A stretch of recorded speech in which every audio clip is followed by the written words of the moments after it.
Hoan'ny Andraony manokana dia namoaka mpianatra dia voalohany HP Masakasabosina nisa valom-telopolo izy ireo zany hoe ny enina amin'izy ireo dia nanaraka ny lalam-piofanana Andraony zany hoe miokana amin'ny tontolo ambanivohitra Fambolana sy ny Fiompiana. Mariana rehefa maty any izy ireo satria izay dia miara-miasa akaiky amin'ny voalohany izy ireo sponsor ofisialy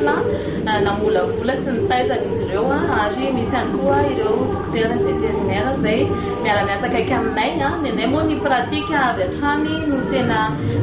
ataonay an'eky satria ny targeta dia hoe mianatra mba amorona fa tsy hoe mianatra hitady asa. Manaraka izany misy ny sage-femme sy ny infirmière ao anatin'ny filière paramédico roa amby telopolo izy ireo ihany koa dia efa nafeny ny fepetra rehetra ary afaka miasa avy hatrany ho amin'ny navoakanay samty Andraony ity.